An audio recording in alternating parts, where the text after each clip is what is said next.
파워마켓 시간입니다. 뭘 이렇게 열심히 보고 계세요? 시세가 계속 변하고 있으니까요. 예, 하이투자증권의 이성호 부장 모셨는데요. 오늘 뭐 오전과 달리 또 이제 한 14포인트 가까이 현재도 이제 반등 내고 있고 2100포인트를 또 회복한 상황인데 오프닝 때도 좀 이야기를 했습니다만 이게 수급이 또 긍정적으로 변한 것도 아니어서요. 여전히 이제 고민은 남아 있는데요. 몇 가지 좀 주제를 볼까요? 저희가 준비한 게 역시 내일이 옵션 만기일이다 보니까 옵션 만기일 그 영향도 좀 봐야 될 테고 외국인 수급 어제 이어서 이틀 연속 매도 우위 이건 좀 어떻게 해석을 해야 되는지 또 유가 건설주 이렇게 준비를 하고 있습니다. 옵션 만기일 영향 좀 어떻게 보세요? 물론 그 이전에 한 6거래일 연속 좀 차익 거래는 매도 우위 보이면서 매는 좀 먼저 나눠서 맞고 있다 이렇게도 보는 분들 많던데. 예, 그렇습니다. 4월 5일까지 차익 매수가 많이 유입이 되면서 지수가 예. 많이 올랐었죠. 그러다 이제 최근에 4월 6일부터 차익 매도가 대거 출회가 됐습니다. 3월 만기 이후에 순차익 거래가 1조 3천억이 증가를 했습니다. 근데 지금 베이시스가 한 0.5 정도 되는데 그 정도라면은 내일 만기에 나올 물량은 4천억에서 5천억 정도 뭐 크게 부담이 되지 않는 수준. 영향이 없을 걸로 보여지고 있습니다. 그러나 뭐 오전까지만 해도 작년 11월 11일 도이치에서 대량 매물이 나오면서 큰 폭으로 떨어졌던 것도 있고 그 다음번에도 조금 그런 영향이 있기 때문에 투자 심리 위축 요인으로는 작용하고 있습니다만은 뭐 그런 것들이 어떤 큰 그 대세에 영향을 주지는 않고 결국 다음 날 바로 복구가 되는 그런 상황이기 때문에 뭐 옵션 만기와 관련해서 뭐 선물이나 옵션을 하신 분들이라면 조금 민감하게 반응하실 수 있습니다만 주식 하시는 분들이라면 크게 신경을 쓰지 않아도 된다라고 말씀을 드릴 수 있습니다. 그러니까 한 베이시스 0.5 정도 되면 한 4, 5천억 정도 프로그램 통해서 이제 매도 압박이 있을 수는 있지만 어느 정도 시장에서는 소화가 가능한 물량이라고 그 정도는 보시는 충분히 거고. 소화가 가능하죠. 물론 이제 지수의 영향을 받는다 하더라도 일회성 요인일 가능성 높게 보는 거고요. 프로그램을 떠나서 이제 외국인 전반적으로 보면 물론 이제 어제 이어서 오늘까지 이틀 연속 매도 우위 물론 한 이틀 연속 매도 우위 가지고 이게 외국인이 변심을 했나 또 이렇게 이야기 붙이기에는 좀 무리가 있는 질이긴 한데 근데 환율하고 같이 보면 한 1080원 초반대부터는 외국인의 매수세가 많이 이제 둔해진 것도 사실 아닙니까? 그렇죠. 이 환율을 사실 떠나서 볼 수가 없습니다. 예. 그러니까 어저께 그러니까 그저께 새벽이죠. 예. 달러가 강세로 돌아서면서 NDFC 여기에 선물 시장에서 우리나라 환율이 또 상승세를 보였고요. 거기에 따라서 원화 약세죠. 환율이 상승세를 보였습니다. 어제 9.3원이 또 우리 본장에서 상승했고 그것 그렇죠. 때문에 외국인들이 상당히 많은 물량이 나왔습니다. 오늘도 환율이 오전에는 지금 플러스인데 지금 마이너스로 좀 돌아섰습니다. 결국 이런 게 외국인들이 매도를 보이고 있습니다만은 외국인들의 매도가 일단 한풀 꺾였다. 중요한 것은 외국인이 사느냐 파느냐보다도 환율이 방향이 어떻게 됐냐가 더 투자자들한테 어떤 그 매매의 잣대가 된다는 거죠. 따라서 환율이 다시 하락세로 꺾이면서 즉 원화가 강세로 가면서 투자자들의 투자 심리가 다시 고취가 되고 따라서 시장도 지금 15포인트 반등하는 그런 상황이 될 걸로 보입니다. 뭐 최근에 그 금감위에서 발표된 게 외국인들의 58% 최근산 외국인들의 58%가 단기성 자금이다.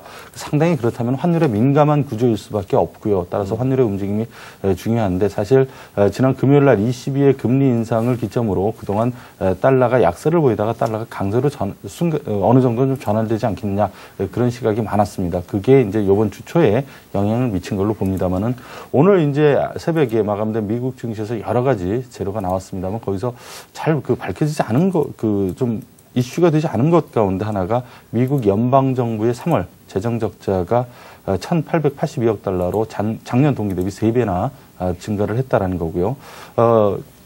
그 2011 회계년도 10월부터 시작하는데 거기서부터 6개월 동안 전년 동기 대비 1,000억 달러가 많은 8,294억 달러.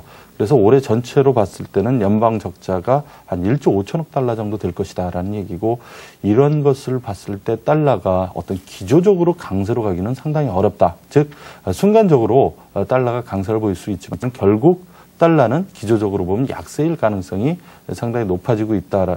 약세를 보일 가능성이 높기 때문에 환율이 계속해서 원하는 강세를 보일 가능성이 높고요. 따라서 외국인들은 거기에 맞춰서 매수를 지속할 걸로 보입니다. 뭐 어저께 같은 상황은 그동안 이제 그 환율이 계속해서 떨어지다가 이격이 벌어지는 것에서 뭐 단기 반등을 주는 그런 과정이고 거기에 좀 그 헤지 펀드들이 좀 민감하게 반응해서 그런데 환율이 또 다시 떨어지게 되면 외국인들은 계속해서 들어올 거다라고 저는 생각을 하고 있습니다. 원화 강세 쪽으로 보시는 거고 역시 원화가 약세로 돌아서는 건 하루 이틀에 불과할 것이다.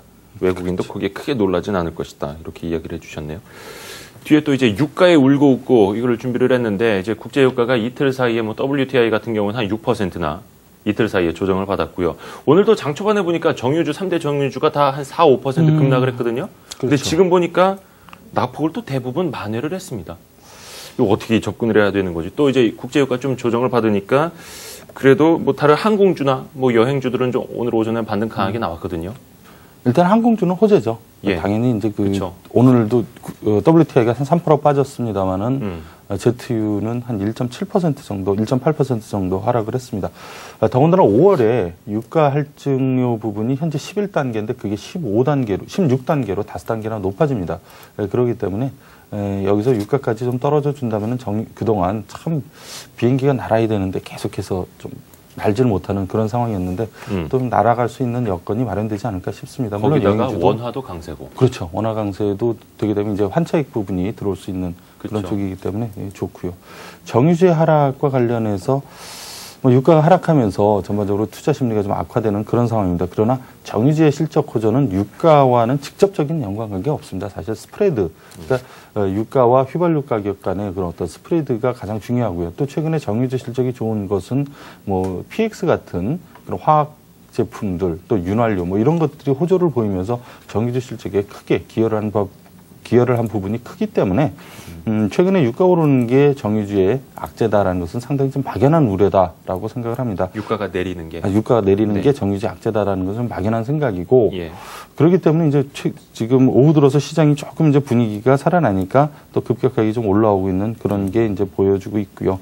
그래서 스프레드만 유지가 된다면 큰 문제가 없습니다. 정유주도. 뭐 화학주 같은 경우도 일부 이제 유가 하락과 관련해서 그동안 유가가 오를 때 올랐으니까 유가 떨어지면 또 떨어지지 않겠냐만 막연한 생각인데 그쵸. 사실 역시 마찬가지입니다. 그렇게 개별 그 제품의 가격 추이가 중요하지 유가보다는 그런 게 중요하기 때문에 전반적으로 이제 그동안 많이 올랐다는 거죠. 유가, 그 화학주하고 정유주들이. 그래서 시장이 좀 쉬는 동안에 조정을 받았고 그동안 많이 올랐기 때문에 조금 더 심한 조정 거기다가 유가까지 떨어지면서 약간 그 막연한 조정들이 있었는데 그렇게 큰 무리가 없다. 오히려 뭐 이런 기회를 통해서 없으신 분들은 일부 좀 매수를 해봐도 좋겠다라고 생각을 합니다. 참 주도주는 주도주인 모양입니다. 정유주 오늘 오전에 그렇게 급락을 하다가 바로 또 이제 낙폭을 가장 먼저 좁히는 거 보면요. 일단은 긍정적으로도 보셨고 건설주를 보면은 물론 글쎄요 지금 속보가 나왔는지 모르겠는데 아직은 결정이 안 됐네요. 삼부토건이 과연 이제 기업 회생 절차 뭐 옛날 말로는 법정 관리를 과연 또 이제 철회하느냐 이어가느냐 일단 이걸 또 논의를 하고 있다고는 하는데 어찌됐든 간에 삼부토건하고 이제 통양건설 때문에 중소형주 건설주 좀 심리 안 좋아진 건 사실인데 그렇습니다. 이게 좀 옥석을 가리기가 상당히 좀 힘듭니다. 우발 채무가 또 어느 정도 있는지 이걸 또 이제 쫙 정리를 해봐야 되는 문제이기 때문에. 지금 건설주를 보는 시각은 예. 건설 업황이 어렵다라는 것보다 사실 PF 문제가 어제 오늘의 문제는 아니었고요. 예. 건설 업황 자체가 문제가 되는 건 아닙니다. 문제는 얼마 전에 이 저축은행 문제가 있었지 않습니까? 그렇죠. 그래서 저축은행의 그 규제가 강해지다 보니까 무슨 일이 있냐면은 저축은행에서 대출을 할 때 좀 굉장히 까다롭게 심사를. 예. 그래서 이 PF 만기 연장 문제에 있어서도 추가 담보라든가 그런 거를 오히려 제1금융권보다 제2금융권에서 더 강하게 요구를 하고요. 그래서 어저께 이게 결국 이제 그 동양건설에 대한 담보 문제가 해결이 안 되면서 삼부 쪽에서 먼저 이제 그 법정 관리를 신청을 했습니다. 그렇죠. 결국 이제 PF 만기 연장이 어려워진다라는 거고 또 CP를 많이 발행을 했지 않습니까? 지난번에 LIG 건설도 그렇고 이번에 삼부토건도 그렇기 때문에 CP 시장도 앞으로 굉장히 위축이 될 가능성도 크고 건설회사들 자금 사정이 좀 더 빡빡해질 가능성이 더 높아졌다. 따라서 이런 중소형 건설사들은 앞으로도 이런 상황이 몇 번 더 일어날 가능성이 지금 높지 않을까라고 생각을 합니다. PF 우발 채무가 워낙 많이 쌓였기 때문에 만기 연장 특히 이제 그게 제2금융권 저축은행들한테 굉장히 많이 넘어간 부분이 있었거든요. 근데 그런 것들이 만기 연장이 안 되면은 상당히 좀 어려운 상황이 될 것 같습니다. 근데 여기서 이제 두 가지 포인트가 있어요. 건설회사에서. 예. 첫 번째는 어쨌든 살아남는 회사들은 훨씬 더 많은 걸 갖고 갈 수 있다는 거고요. 그렇죠. 그럼 어떤 회사가 살아남을 수 있겠느냐? 아무래도 자금력이 큰 대형 건설사들이 살아남기가 훨씬 더 쉽고 당연히 살아남는다고 봐야죠. 또 그렇게 되면 경쟁이 서로 약해지겠죠. 없어지는 회사가 많기 때문에 살아남은 자들의 승자에 어떤 그 파이가 더 커질 수 있는 부분이고 또 아시다시피 대형 건설사들은 국내보다도 사실 해외 쪽에 집중이 돼 있습니다.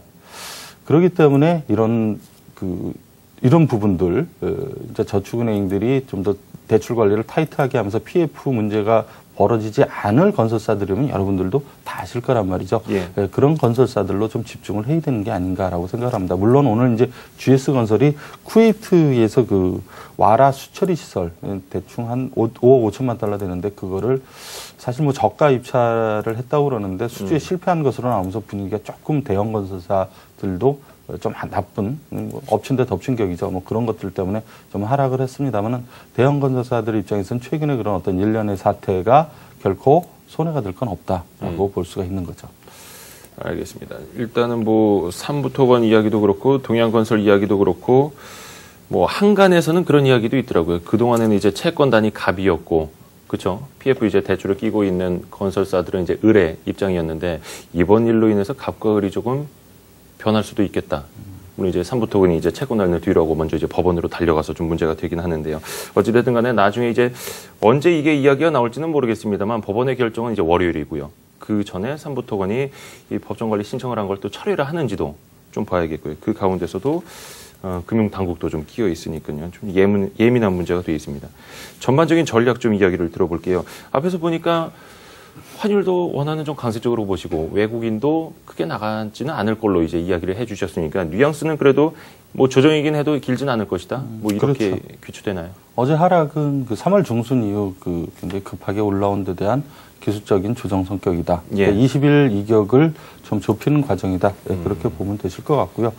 지금 2060선이 저는 한 마지노선으로 보고 있습니다. 그게 붕괴되지 않는 이상은 사실 또 붕괴가 되면 안 되고 그렇다면 상승 추세가 이어간다라고 보고 있습니다.